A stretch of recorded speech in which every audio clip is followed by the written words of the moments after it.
में जो स्नान कर रही थी वो देखी सुखदेव जी को आते देख करके, व्यास पुत्र सुखदेव जी को आते देख करके देवांगनाएं सुंदर हाथ जोड़ के प्रणाम करती है।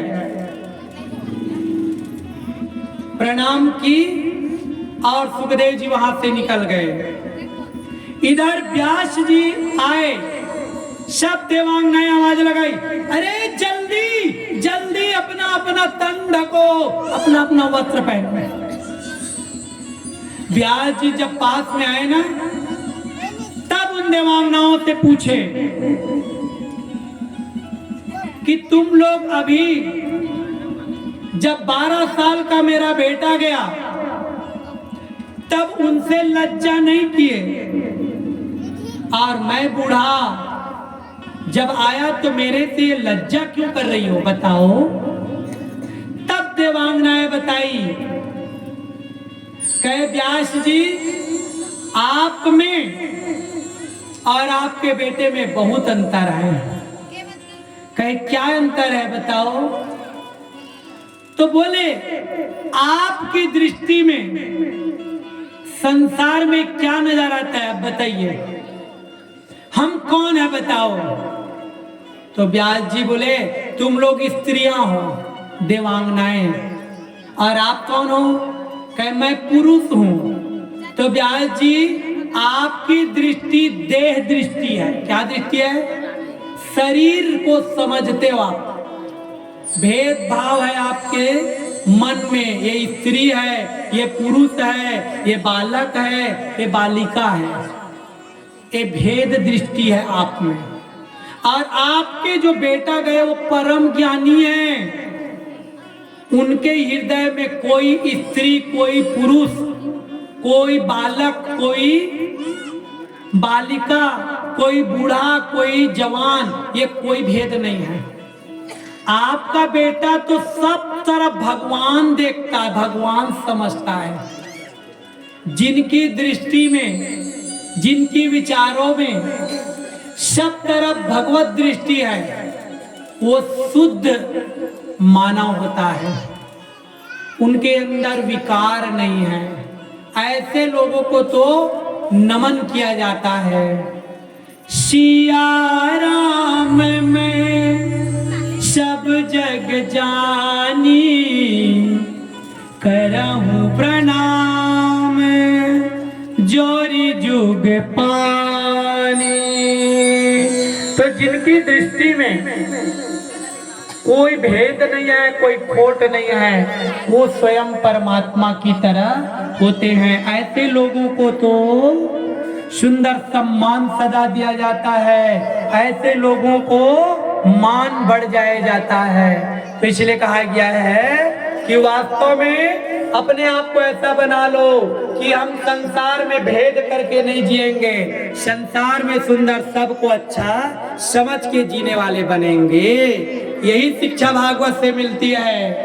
जो भेद करके जीवन जीता है उनका जीवन विकार ग्रस्त कहलाता है, और जो समझ करके समझदारी से जीवन जीता है ना, उनका जीवन निर्विकार कहलाता है। तो इस कथा से यही ज्ञान, यही शिक्षा मिलती है कि हमें जितना हो सके निर्विकार जीवन जीना चाहिए, विकारों के साथ में जीवन नहीं जीना चाहिए। और निर्विकार जीवन जीने के लिए क्या करना पड़ेगा, सत्संग करनी पड़ेगी, कथा सुनने पड़ेंगे। कथा सुनोगे तो क्या होगा, अपना जो विकार है, दोष है, वो दूर करने का हमें अवसर मिलेगा, ज्ञान मिलेगा। हम अपनी बुराइयों को छोड़ेंगे कब, जब सत्संग में आएंगे, हमारा हृदय सुंदर शुद्ध विचारों को ग्रहण करेगा तब। इसलिए कहा गया है भागवत सुनो, अपना जीवन निर्विकार बना लो, शुद्ध बना लो।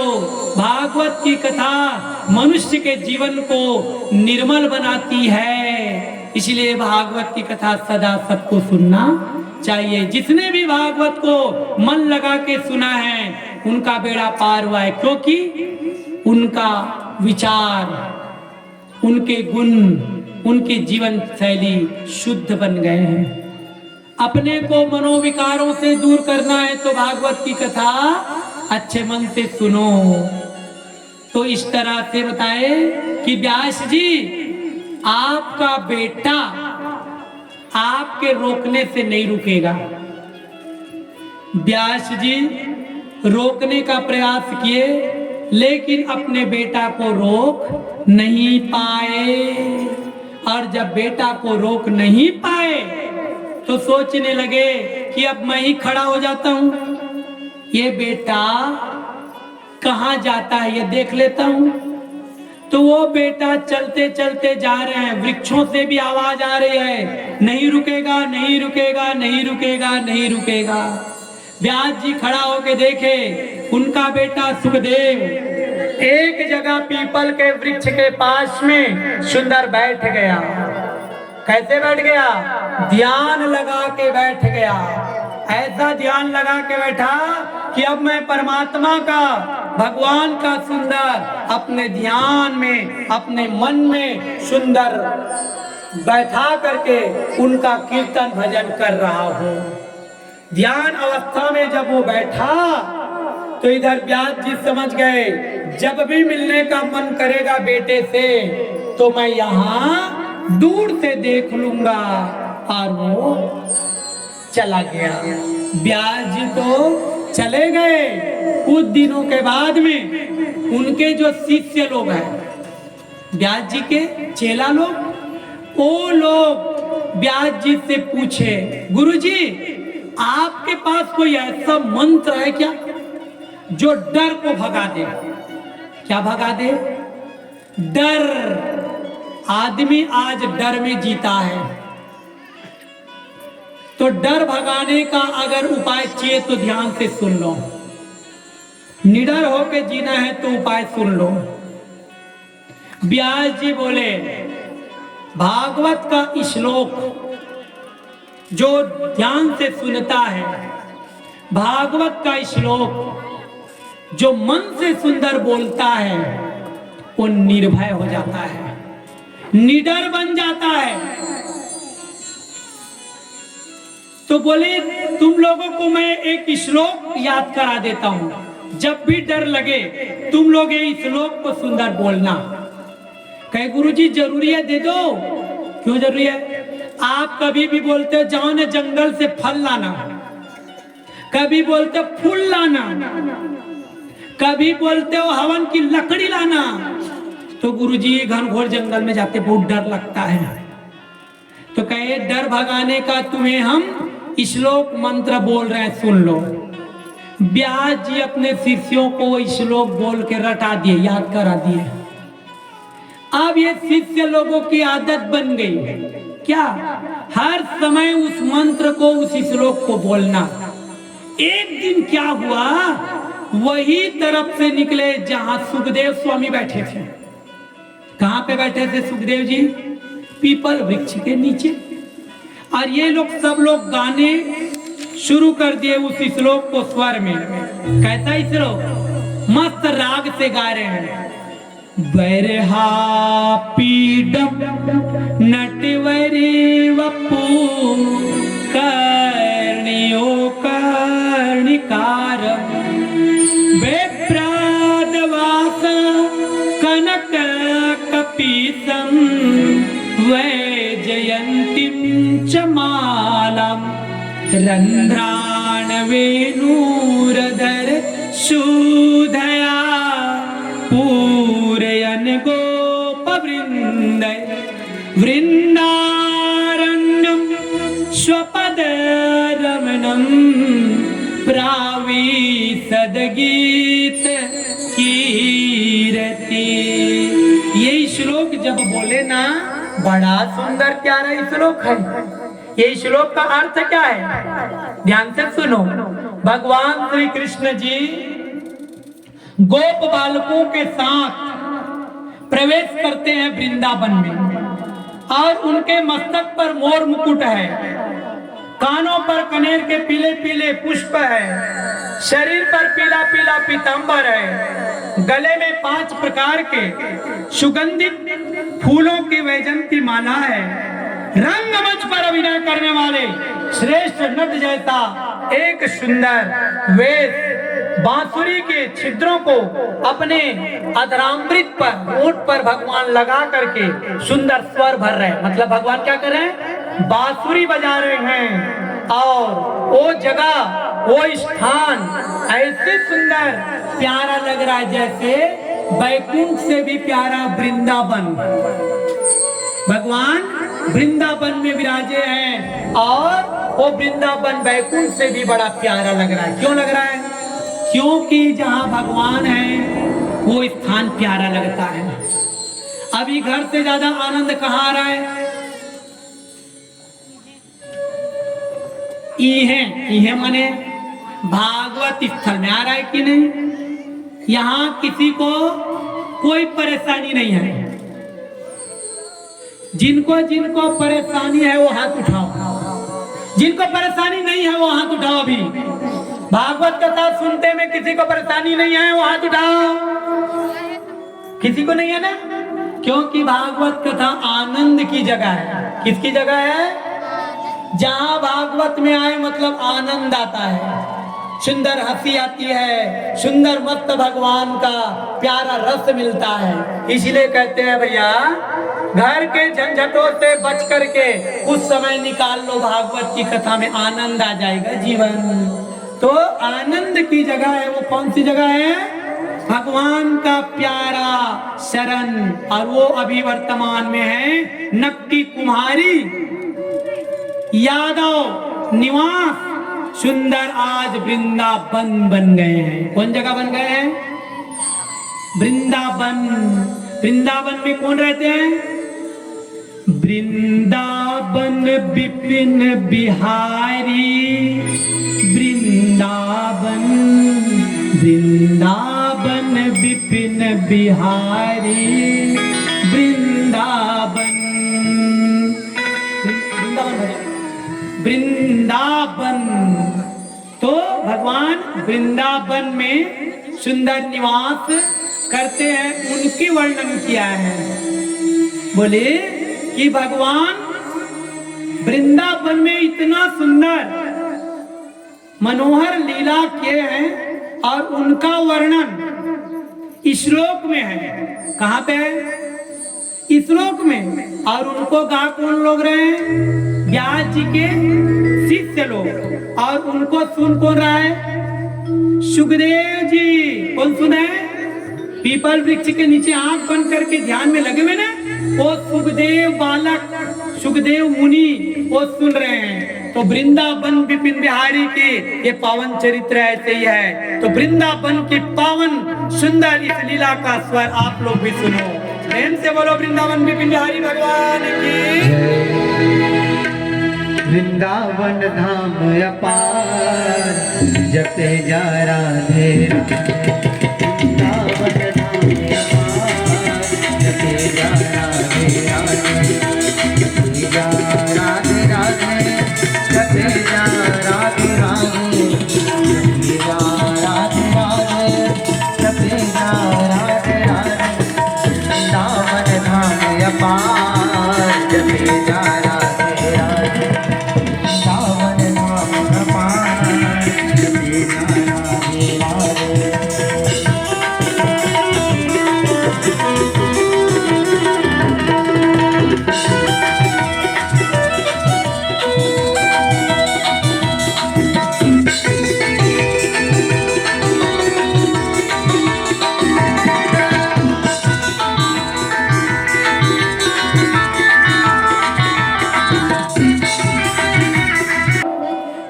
ये लोग ना मस्त श्लोक को गाते हुए भगवान कृष्ण के जब गए ना, सुखदेव जी आंख बंद किए थे ध्यान में और उनके ध्यान समाधि खुल गई। कैसे में? भगवान के वृंदावन के ये श्लोक को सुने ना, ऐसा लग गया कि साक्षात आ गया कृष्ण। आंखें खोल दिया। पूछे भैया इतना सुंदर जी श्लोक आप लोग गाते हो, कौन बनाया जी इसको? कौन आप लोगों को सिखाया? बता तो। तब व्यास जी के वो शिष्य लोग बताए हमारे गुरु। एक काम करना, कल तुम्हारे गुरु से और सीख के आना। ऐसी ये लोग दूसरा वाला श्लोक फिर सुन ले व्यास जी से। व्यास जी रटा दिए, बोले गुरुजी वो जो एक मुनि कुमार बैठा है ना, उनको अच्छा लगता है आप जो रटाते हो ना, हम लोग गाते हैं। व्यास जी के वो तो मेरा ही बेटा है, मेरे बेटे को भागवत का श्लोक अच्छा लग गया, मतलब मेरा बेटा अब भागवत सीख जाएगा। जब एक श्लोक उनको इतना अच्छा लगा तो मैं सबको सिखाऊंगा। पीछे पीछे चला गया, व्यास जी भी चले गए। अब ये लोग फिर गाना शुरू किए, दूसरा श्लोक, अहो वकीयम स्तन काल कूटम जिज्ञासया पायद प्रसाद लेभे गतिं धातृचितं ततुन्यं कौवा दयालुं शरणं व्रजे। ये श्लोक का अर्थ क्या है? पापिनी पुतना ने अपने स्तन में जहर हलाहल लगाकर भगवान को मारने के लिए गई, लेकिन भगवान उनको भी तार दिया, मातृगति उत्तम लोक दे दिया। तो ऐसे दयालु और कौन भगवान होंगे संसार में? ऐसा और कौन होगा? आदमी बदला लेता है, लेकिन भगवान ने बदला नहीं लिया, तो भगवान ने तार दिया। ऐसे भगवान की तो शरण में सबको जाना चाहिए। ये श्लोक का अर्थ जब सुने ना, तो श्लोक को सुन करके सुखदेव जी एकदम गदगद हो गए। बाप रे, इतना सुंदर श्लोक कहां से पाते हो जी? तुरंत व्यास जी खड़े हो गए, बेटा मैंने तो रटाया रे। कहे पिताजी आप? हाँ, तो आपके पास ऐसे श्लोक? कहे एक नहीं है बेटा, 18,000 है। कितना है? कहे 18,000। हाँ, उसी का नाम तो भागवत है बेटा। कहे भागवत में आप 18,000 श्लोक लिखा? हाँ, तो इनको कौन पढ़ाए? बोले अभी तक किसी को नहीं पढ़ाया बेटा, मैं संभाल के रखा हूं जी एकदम। तो तुम मेरे बेटे हो जी, तुम अगर सीखोगे ना तो मेरे बड़ी खुशी होगी। हर पिता चाहता है उनका बेटा उनसे ज्यादा ज्ञानी बने। तो तुम बेटा इनको अच्छा से ना समझ के सुन लो बेटा, और उसके बाद में फिर इस भागवत महापुराण का पुण्य लाभ दुनिया को देना। कहे पिताजी एक नंबर के आपके भागवत पुराण, 2 श्लोक से मैं समझ गया भगवान साक्षात धरती में लीला किए हैं। तो बेटा क्या चाहता है? चलो पिताजी मैं पूरी भागवत सुनूंगा। सुखदेव जी आ गए और आ करके अपने पिता के सामने हाथ जोड़ के बैठ गए। कहे आप मेरे गुरु हो, सुनाओ, मैं सुनूंगा। ध्यान लगा के सुखदेव जी सुन रहे हैं और व्यास जी पूरी भागवत कथा को अपने बेटा को सुना दिए। क्या सुना दिए? भागवत अपने क्या सुना दिए व्यास जी अपने बेटा को? भागवत की कथा।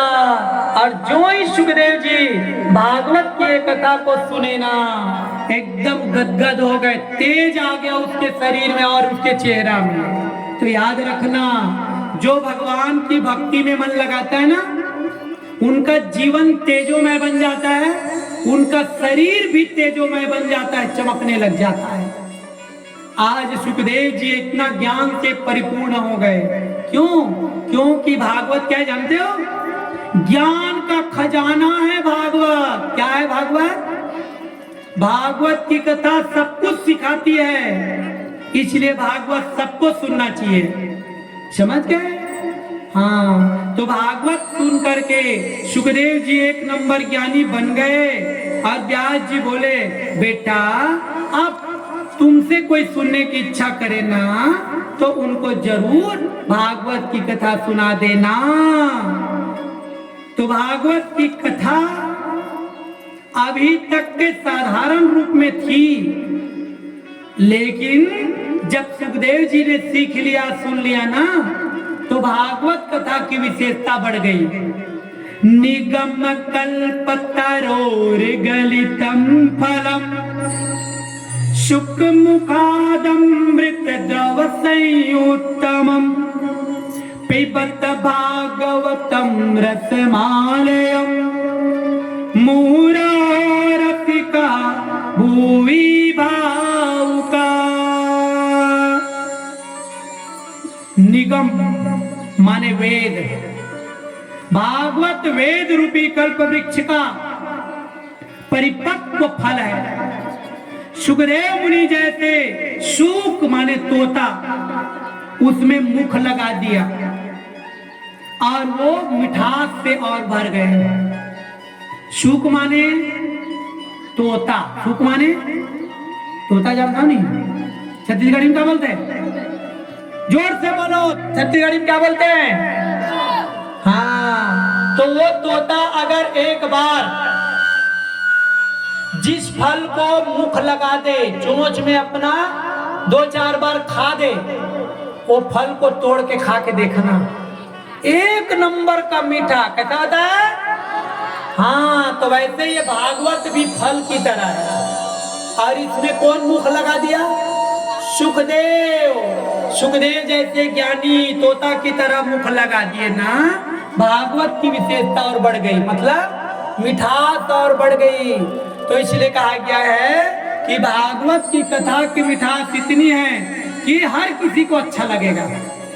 भागवत की कथा हर किसी को अच्छा लगेगा। किसको? जो मन लगाएगा, और जो मन नहीं लगाएगा उसको कहाँ? भाई, फल के पास में तुम जाओगे, फल को उठाओगे और फल को चखोगे तभी तो स्वाद जानोगे। जो भागवत कभी सुना नहीं है वो भागवत के रस को क्या जानेगा? जो भागवत सुना है वो जानेगा, और भागवत जो सुन रहे हो वो जानोगे, है ना? तो भागवत की कथा मिले तो छोड़ना नहीं चाहिए। तो आज सुखदेव जी भी भागवत में मन लगा लिए। और भागवत माने जानते हो? भागवत क्या है जानते हो? भागवत साक्षात भगवान कृष्ण और राधा माने मैया का स्वरूप है। क्या है भागवत कथा?